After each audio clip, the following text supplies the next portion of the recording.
Bismillahirrahmanirrahim.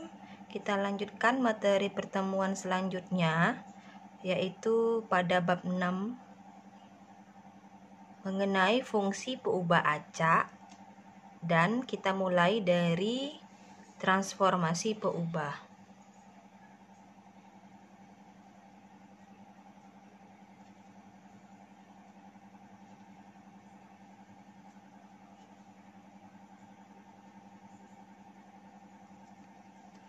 Tujuan kita mempelajari transformasi peubah atau transformasi peubah acak adalah bagaimana cara kita tujuannya menentukan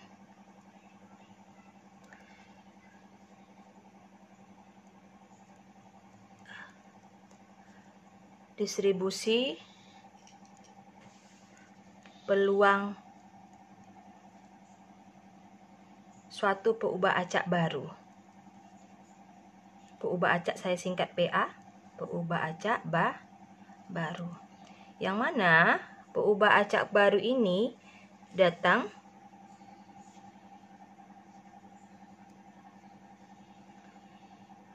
diperoleh dari transformasi peubah.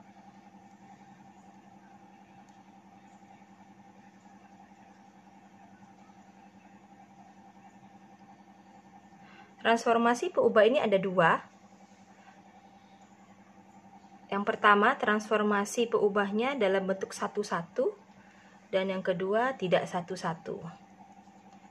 Dalam istilah fungsi, satu-satu ini sering kita kenal dengan korespondensi satu-satu. Kita akan melihat menentukan distribusi peluang suatu peubah acak dengan peubah acak yang diperoleh itu dari transformasi satu-satu. Karena ada dua peubah acak, yaitu discrete dan continue, maka akan kita bahas satu-satu. Saya kasih judul untuk peubah acak discrete. Untuk peubah acak discrete ini juga ada dua. Yang pertama adalah distribusi peluang tunggal. Sebelum kita mengetahui bagaimana cara menentukan distribusi peluang tunggal dari peubah acak discrete yang baru, saya berikan ilustrasi. Misalkan saya punya dua himpunan. Ini himpunan dari peubah acak X. Yang ini himpunan dari peubah acak Y. Peubah acak X itu memiliki nilai, kita misalkan X kecil. Dan peubah acak Y memiliki nilai, kita misalkan Y kecil. Oke. Karena ada istilah transformasi atau korespondensi satu-satu, maka coba kita buat ilustrasi. Misalkan X ini kita petakan ke Y oleh suatu fungsi atau korespondensi satu-satu ya berbentuk Y sama dengan UX. Sekarang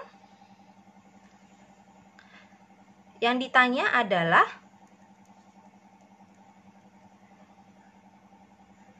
distribusi peluang peubah acak Y, atau sering kita tulis GY. Yang mana Y datang dari nilai UX. Oke. Untuk mendapatkan rumusnya, sekarang Y ini kita inverskan ke X. Tentu ada suatu bantuan, yang mana Y menjadi X itu datang dari Y, misalkan sama dengan WY. Oke. Kemudian kita arahkan ke distribusi peluangnya. Kita ingin menentukan GY. Bagaimana atau seperti apa distribusi peluang GY?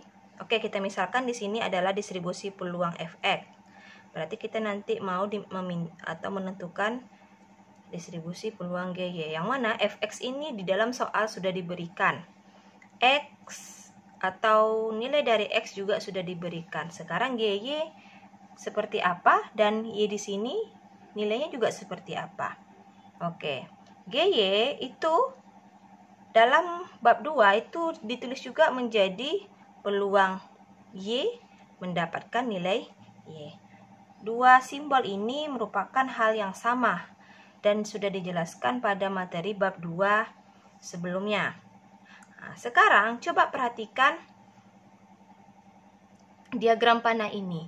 Peluang Y mendapatkan nilai Y itu sama dengan peluang X mendapatkan nilai X, karena X itu dipetakan ke Y, sehingga peluang Y sama dengan Y itu sama dengan peluang X mendapatkan WY. Ya, karena X itu sendiri sebenarnya datang dari WY. Dan penulisan X sama dengan WY itu sama dengan F WY. Nah, sama seperti ini. Fx itu sama dengan peluang X mendapatkan X. Nah, sekarang bentuk ini seperti ini tentu akan menghasilkan bentuk seperti ini. Oke. Ternyata dari ilustrasi ini sudah ditegaskan juga pada teorema 6.1, yang mana pada saat kita diminta menentukan GY dengan bantuan diberikan Fx dan Y sama dengan UX, maka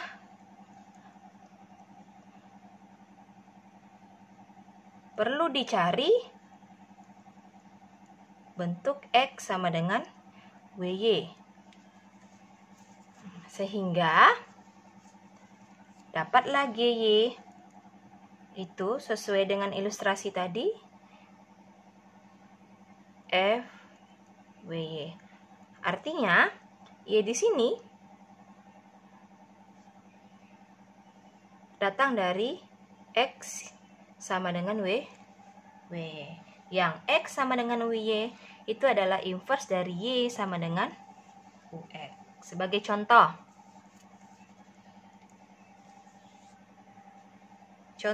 ada di halaman 204. Ada soal, misalkan X suatu peubah acak, X peubah acak geometri. Nah, kita tahu bahwa distribusi geometri ini adalah distribusi peluang diskrit pada bab 4. Dengan bentuk distribusi Fx-nya yang kita tadi tahu bahwa kita misalkan tadi distribusi peluangnya Fx-nya adalah 3/4 kali 1/4 pangkat X kurang 1.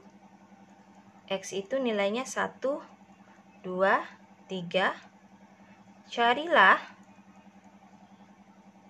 distribusi peluang peubah acak Y sama dengan X kuadrat. Nah, seperti tujuan kita tadi, kita diminta mencari distribusi peluang peubah acak baru, yaitu Y. Dengan diberikan soal di awalnya ada suatu peubah acak pertama X, kemudian ada distribusi peluangnya fx, kemudian ada nilai dari peubah acaknya itu x 1, 2, 3 dan seterusnya. Oke.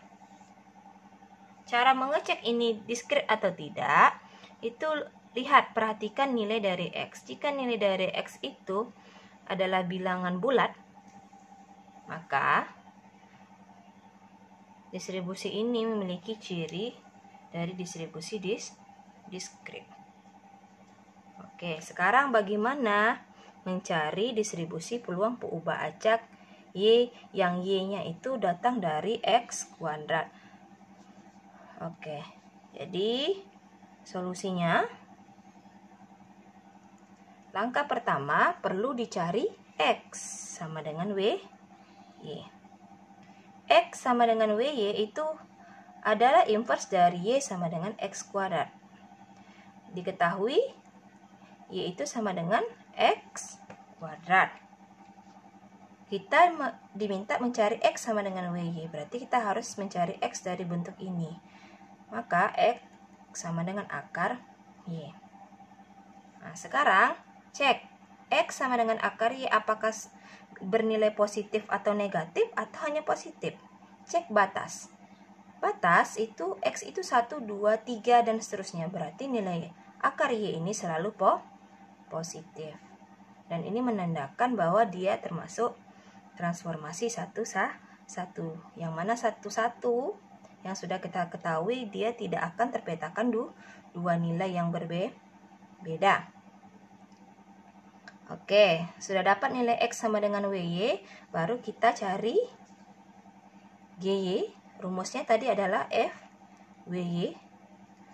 Nah, artinya WY yang mana Fx adalah Fx, ingat Fx adalah 3/4 kali 1/4 pangkat X kurang 1. X di sini kita ganti dengan WY. WY ini adalah akar Y. Maka nilai dari FWY adalah 3/4 kali 1/4 X di sini kita ganti dengan WY. WY-nya adalah akar Y. Sehingga menjadi akar Y kurang 1. Oke. Karena distribusi peluang juga punya batas Y, kita perlu cari berapa batas Y. Seperti soal Fx punya suatu rumus dan punya nilai X-nya. Maka GY juga punya suatu rumus dan punya nilai Y-nya. Y-nya adalah Y diperoleh dengan memasukkan X ke bentuk Y sama dengan X kuadrat. Sehingga perhatikan, X paling rendah adalah 1. Maka Y pertama adalah 1. X kedua itu seperti inilah. X pertama sama dengan 1. Maka Y sama dengan 1 kuadrat sama dengan 1. X kedua 2. Maka Y sama dengan 2 kuadrat sama dengan 4. X selanjutnya adalah 3. Maka Y sama dengan 3 kuadrat sama dengan 9. Maka Y batas Y-nya adalah 1, 4, 9 dan seterusnya. Karena ada bilangan lain setelah 3. Oke, ini contoh distribusi peluang diskrit dalam menentukan distribusi peluang peubah acak baru yang berbentuk Y sama dengan X kuadrat. Kita lanjutkan. Poin pertama sudah terbahas, distribusi peluangnya berbentuk tunggal. Kita lanjut yang bentuk kedua.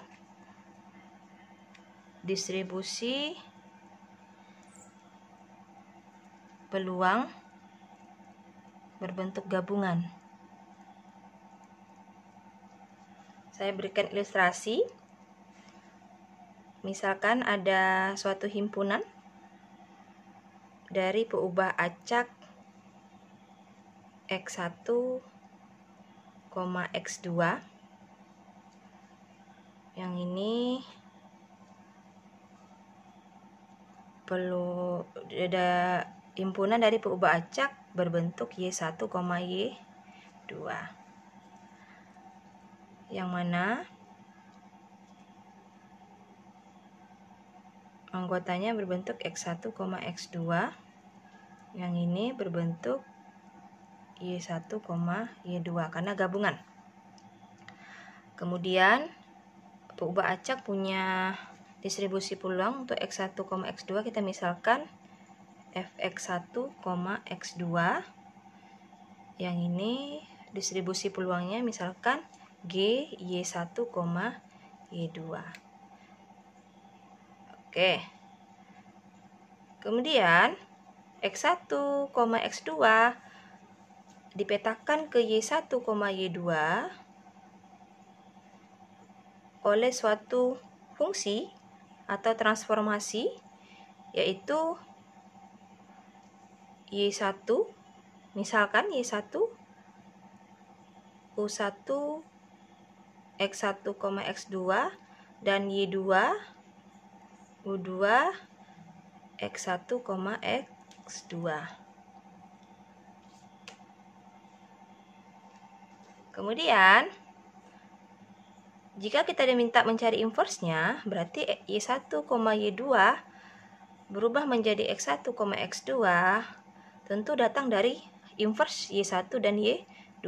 Misalkan X1 yaitu W1 Y1, Y2. X2 datang dari W2 Y1, Y2. Nah, sekarang dari ilustrasi ini ditanya apa bentuk Y1, Y2? Nah, atau distribusi peluang gabungan Y1 dan Y2 itu sama, masuk dari GY1, Y2. Perhatikan teorema 6.2. Untuk menentukan GY1, Y2, jika diberikan Fx1, X2, kemudian dan juga diberikan Y1 berbentuk U1 X1, X2, Y2 berbentuk U2 X1, X2, maka perlu dicari X1 berbentuk W1 Y1, Y2 dan X2 berbentuk W2 Y1, Y2. Sehingga setelah kita mencari X1, X2, dapatlah kita menentukan G, Y1, Y2, yang mana Y1 itu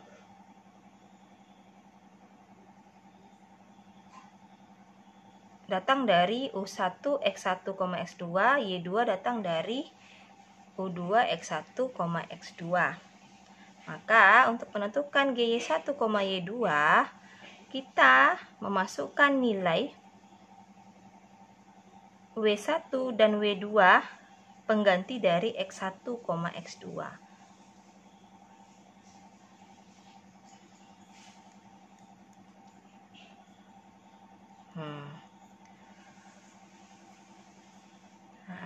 Karena kita tahu tadi kita punya Fx1, X2. Sekarang X1 kita tentukan atau kita cari, dapat W1 berbentuk W1 Y1, Y2, X2 berbentuk W2 Y1, Y2. Nilai dari X1, X2 itu kita gantikan ke distribusi M atau distribusi peluang peubah acak Fx1, X2. Oke, berbeda sedikit dia dengan yang pertama. Kalau yang pertama kita punya Fx, X-nya kita ganti dengan WY. Nih. Nah, sekarang Untuk yang distribusi peluang gabungan, kita punya X1, X2, kita ganti dengan W1, W2, maka berbentuk seperti ini. Oke, contoh.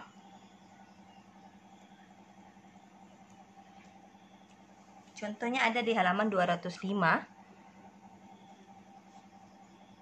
Misalkan X1 dan X2 peubah acak bebas. Ingat, saya garis bawahi peubah acak bebas dengan distribusinya Poisson. Oke.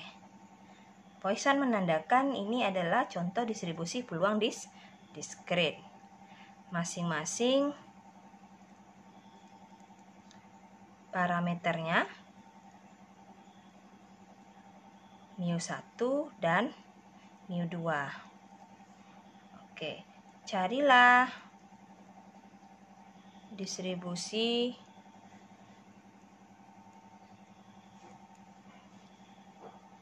peubah acak Y1 sama dengan X1 tambah X2.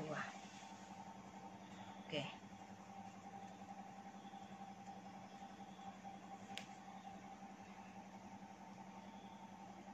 Ya, untuk menentukan ini, kalau ditanya, sebenarnya soal ini mau menanyakan apa? Kalau seandainya yang diminta, carilah distribusi peluang gabungan Y1 dan Y2, maka yang ditanya sesungguhnya GY1, Y2. Soal ini, yang ditanya sesungguhnya, saya misalkan hanya distribusi peubah acak Y1. Misalkan yang ditanya itu hanya HY1. Oke, untuk mendapatkan HY1, kita lakukan langkah-langkah. Tentu kita harus tahu dulu apa distribusi peluang peubah acak gabungan X1 dan X2. Di sini tidak diberikan. Nih, Fx1, X2 tidak diberikan, tetapi bisa kita tentukan karena sudah ada keterangan distribusi peluang X1, X2 itu adalah Poisson dan dia bebas. Oke. Lihat halaman 152. Distribusi Poisson itu Fx-nya berbentuk E pangkat, parameternya itu adalah mu, berarti E pangkat negatif mu kali mu pangkat X per X faktorial, di mana X itu nilainya 0, 1, 2, dan seterusnya. Oke, karena di sini ada peubah acak X1 dan X2, maka bentuk Fx1 menjadi E pangkat X1, parameternya adalah mu1. Berarti E pangkat mu1 kali mu1 pangkat X1 per X1 faktorial dengan X1 0, 1, 2, dan seterusnya. Kemudian Fx2 adalah E pangkat mu2 karena parameter dari peubah acak X2 adalah mu2 kali mu2 pangkat X2 per X2 faktorial. Batas X2 0, 1, 2, dan seterusnya sesuai halaman 152. Oke, maka kita tentukan dulu Fx1, X2 atau gabungan X1, X2. Karena bebas, maka Fx1, X2 itu sama dengan Fx1 kali Fx2. Itu dari karena X1 dan X2 bebas. Kalau mau dilihat ada di halaman 84. Oke, Fx1 kita sudah dapat. Kita masukkan E pangkat mu1 kali mu1 pangkat X1 per X1 faktorial kali E pangkat mu2 kali mu2 pangkat X2 per X2 faktorial. Oke, kita kalikan. Karena ada sama-sama E pangkat, maka kita bisa bentuk sederhana menjadi E pangkat mu1 tambah mu2. E pangkat negatif dari mu1 tambah mu2. Ini kita kalikan, pangkatnya dijumlahkan. Kemudian, karena sama-sama E pangkat. Nah, tetapi bentuk mu1 pangkat X1 dengan mu2 pangkat X2 tidak bisa kita berlakukan sama, maka tetap ditulis menjadi mu1 pangkat X1 kali mu2 pangkat X2 per X1 faktorial kali X2 faktorial.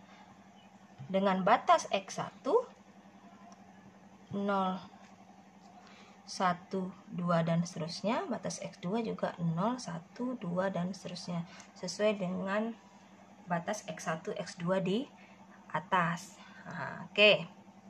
Nah, sekarang X1, X2 ini terjadi transformasi, nilainya menjadi Y1 sama dengan X1 tambah X2. Nah, tetapi nilai Y2 tidak diberikan. Kita misalkan saja Y2 itu suatu rumus yang berbentuk X2. Ini misalkan, terserah Anda mau misalkan seperti apa, yang penting berbentuk transformasi satu. Tadi Y1-nya adalah X1 tambah X2. Oke. Dari bentuk Y1 dan Y2 ini perlu kita cari X1 dan X2-nya. Oke. Maka bentuk ini mendapatkan X2 yaitu Y2. Kemudian dari nilai ini kita masukkan ke sini menjadi Y1 sama dengan X1, X2 tadi sama dengan Y2, kita ganti. Diperolehlah X1 sama dengan Y1 kurang Y2. Oke, ini kita anggap dia menjadi W2 Y1, Y2. Yang ini kita anggap menjadi W1 Y1, Y2 seperti bentuk ini. Oke. Kalau kita sudah mendapatkan ini, baru kita bisa memasukkan ke rumus ini. Ya, kita masukkan, diperoleh GY Y1, Y2, rumusnya tadi F W1 Y1, Y2, W2 Y1, Y2. Artinya W1 dan W2 kita ganti ke X1 dan X2. Karena kita sudah dapat bentuk Fx1, X2 seperti ini, tinggal kita ganti menjadi E pangkat negatif mu1 tambah mu2 kali mu1, X1-nya adalah Y1 kurang Y2, berarti berubah menjadi Y1 kurang Y2. Mu2-nya tetap, X2-nya berubah menjadi Y2 per X1-nya adalah Y1 kurang Y2 faktorial, X2-nya adalah Y2 faktorial. Oke, kita lanjutkan. Setelah kita mendapatkan distribusi peluang Y1, Y2 dalam bentuk seperti ini, tentu kita bertanya apa batas Y1 dan Y2. Yang sebelumnya di soal tadi X1, X2 diberikan X1, 0, 1, 2 dan seterusnya. X2, 0, 1, 2, dan seterusnya. Y1 itu adalah X1 tambah X2, Y2 adalah X2. Nah, sekarang kita menentukan batas Y1, Y2 dengan diberikan X1, X2, dan rumus Y1 dan Y2. Oke, yang paling terlihat mudah kita menentukan yaitu batas Y2. Y2 ini sama dengan X2, maka semua nilainya 0, 1, 2, dan seterusnya. Kemudian untuk batas Y1 datang dari X1 tambah X2. Semua kemungkinan nilai-nilai ini kita jumlahkan. Maka paling rendah itu 0 tambah 0, yaitu 0. 0 tambah 1, 1. 0 tambah 2, 2. Dan seterusnya. Oke. Tetapi untuk menentukan batas Y1, Y2, kita harus perhatikan juga bentuk distribusi peluangnya. Jangan sampai batas ini mengganggu atau tidak memenuhi distribusi peluangnya. Perhatikan distribusi peluang. Terlihat bahwa di sini Y1 kurang Y2 faktorial. Nah, sekarang mengingat belajar faktorial, bolehkah faktorial negatif? Atau saya tulis, bolehkah Y1 kurang Y2 faktorial itu kurang dari 0? Ini jawabannya tidak. Sehingga tentu nilai Y2 itu tidak boleh lebih dari Y1. Yang boleh itu adalah Y1 kurang Y2 faktorial lebih sama dengan 0. Mengakibatkan nilai Y1 itu harus sama dengan Y2 kalau dia ingin Y1 kurang Y2 faktorial itu sama dengan 0 faktorial. Oke. Maka Y2 itu ternyata punya batas. Tidak sampai tak hingga. Kalau sampai tak hingga berarti nanti bisa nilainya lebih dari Y1 dong.